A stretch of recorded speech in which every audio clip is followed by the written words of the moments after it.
Okay. So, wait lang.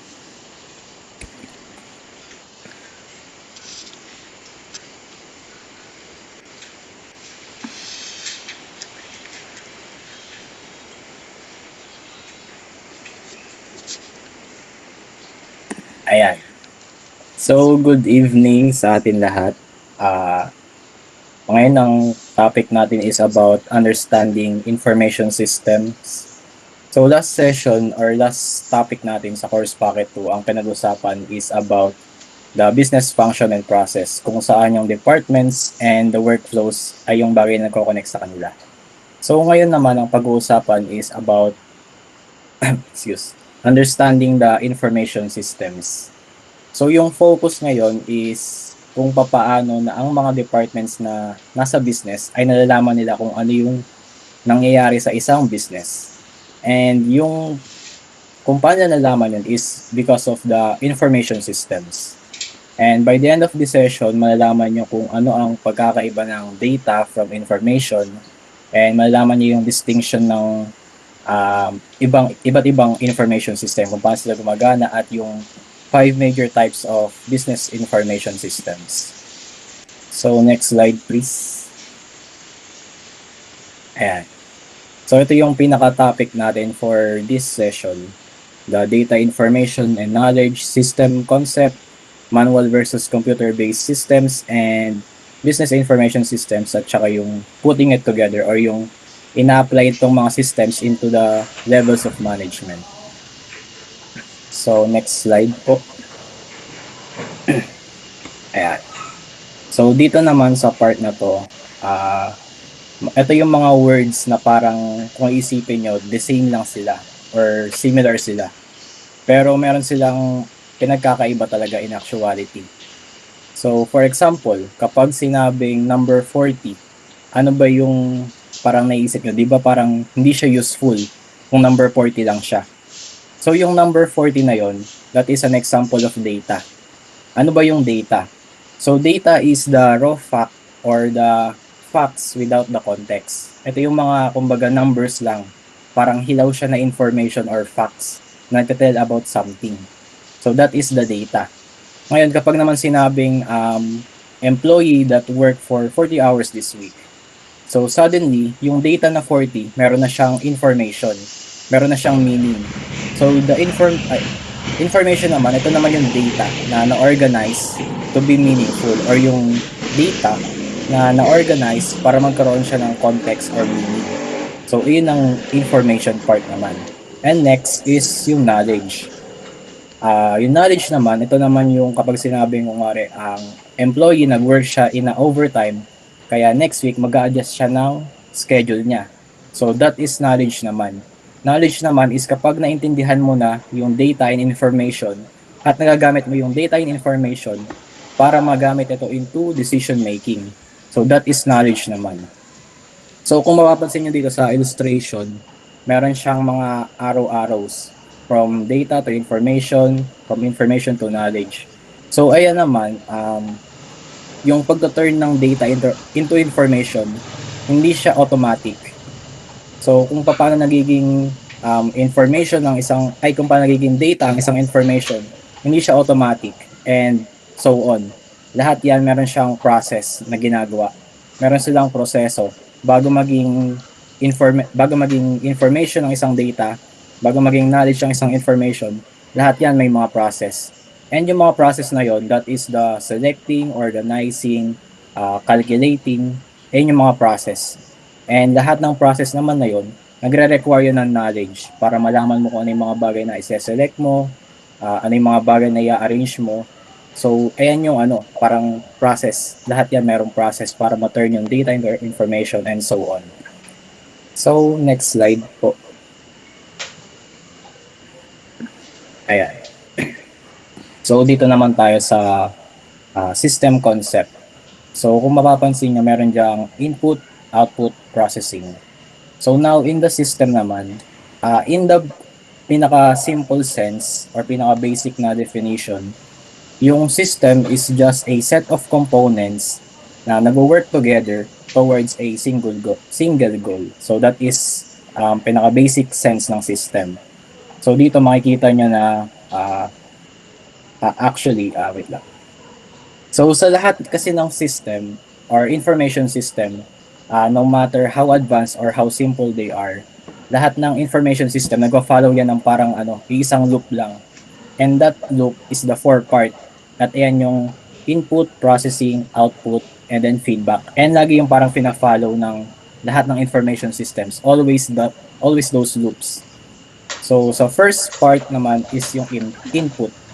So sa input, like it said in there, ito yung part na nag-gather ng data or ng raw data.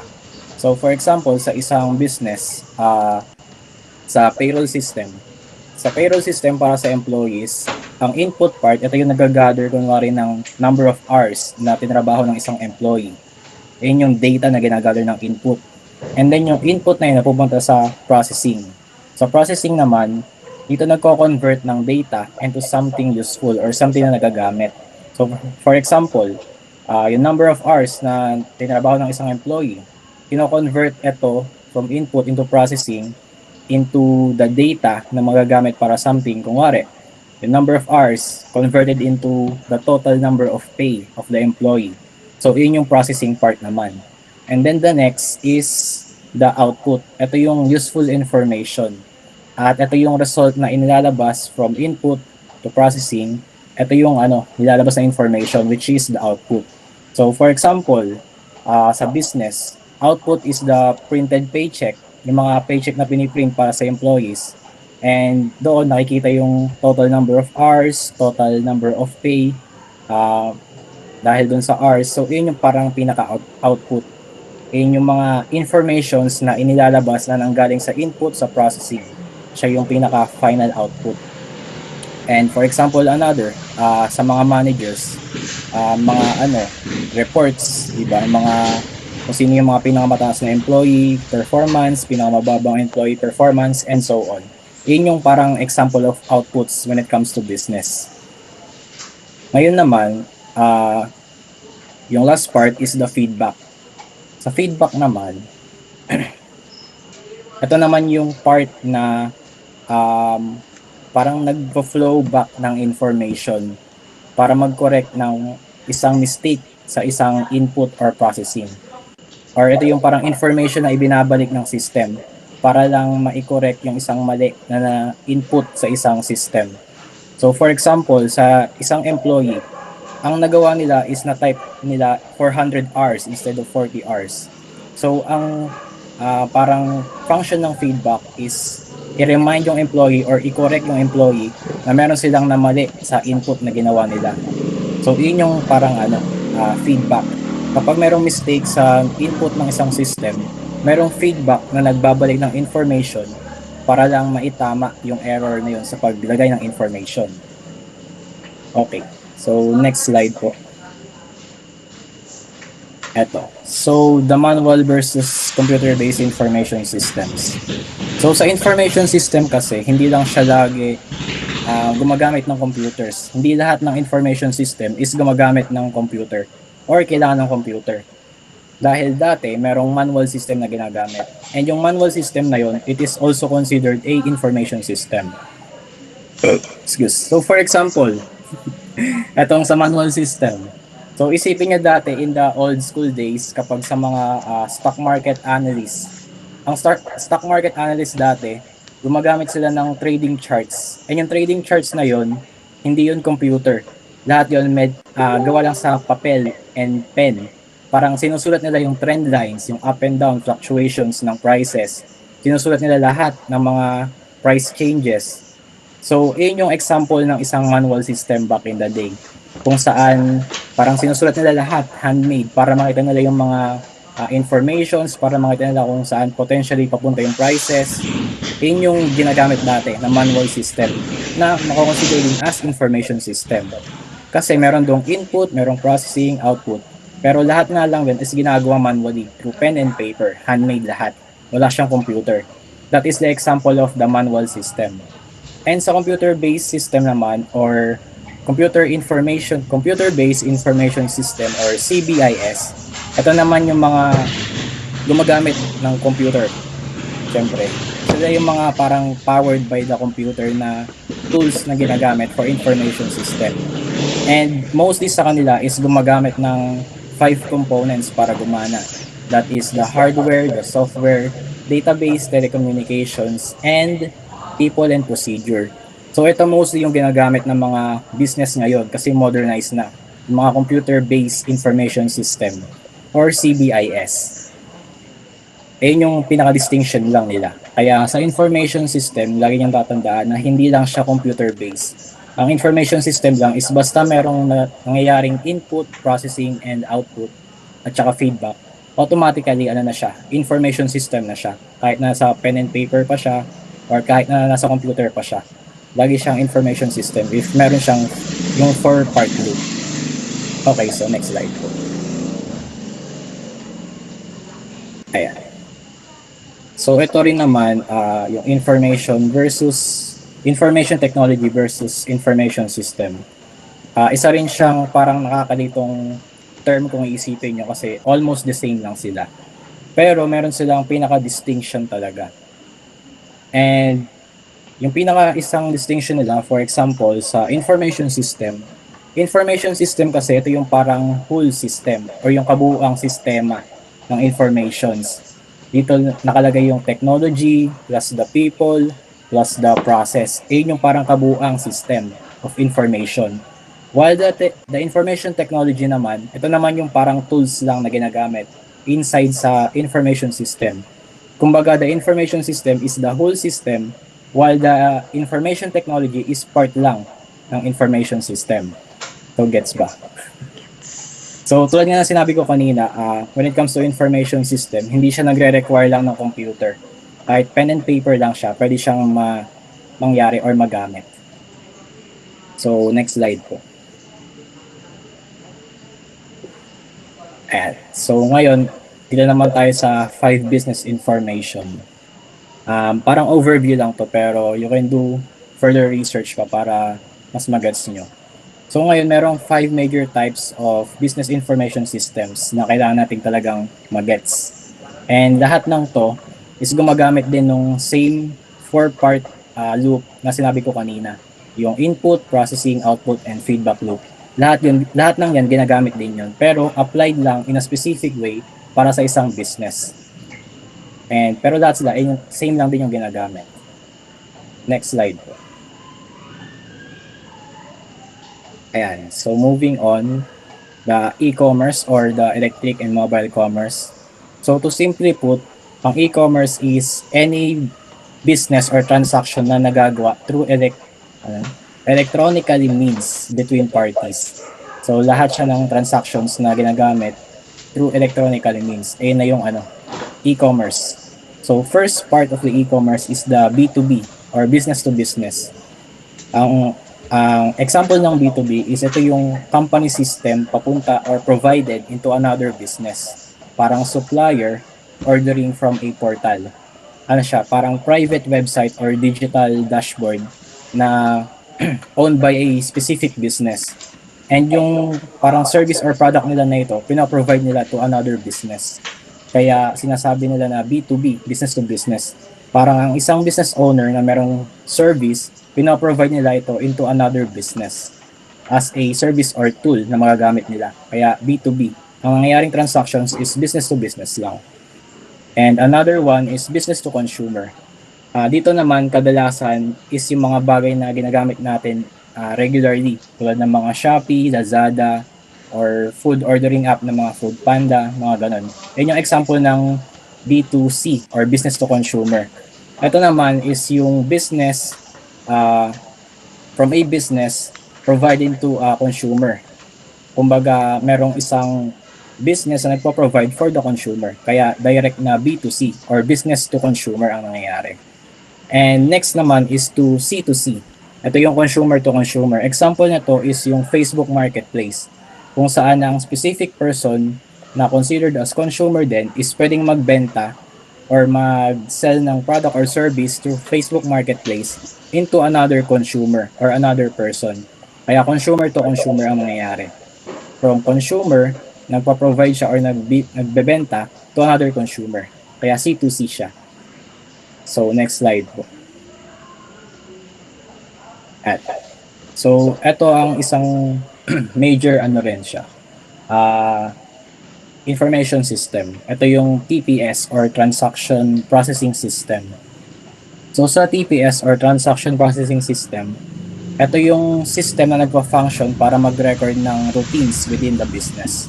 So, the everyday business transactions tulad ng mga sales, mga payroll, purchase, and supplier payments.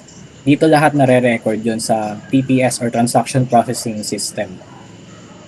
And ito rin yung isa sa mga pinakaunang system na parang kinomputerize. Yung mga payroll, yung mga sales, isa siya sa mga pinakaunang kinomputerize na system. So, next po. Ay, wait lang pala. Diyan muna pala. Sa TPS pala muna.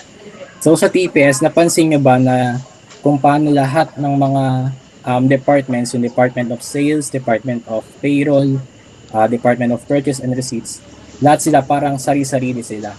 Kasi sa TPS, tinatawag siyang decentralized. Kumbaga wala siyang parang single connection or single owner na nagko-control para sa lahat. Lahat ng transaction dito or lahat ng departments dito ay sari-sarili.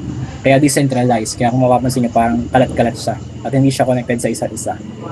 Ayan ng anong TPS. Main distinction ng DPS ay TPS is decentralized siya. Wala siyang single owner na nagko-connect sa everything.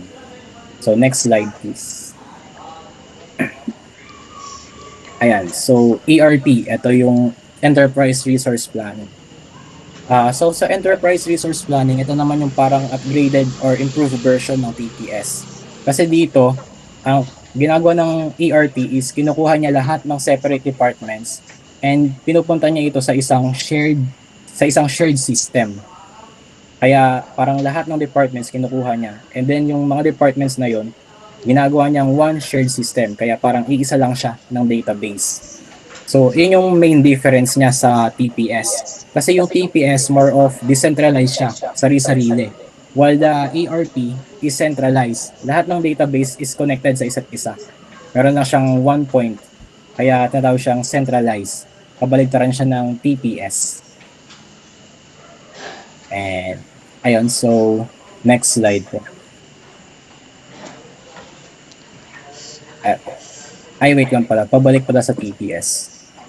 So, from dati kasi, sa course packet to, di ba, parang tinakal doon yung mga different departments, yung mga HR, mga finance, mga supply chain. So, lahat kasi ng departments na yun is kailangan nila ng data.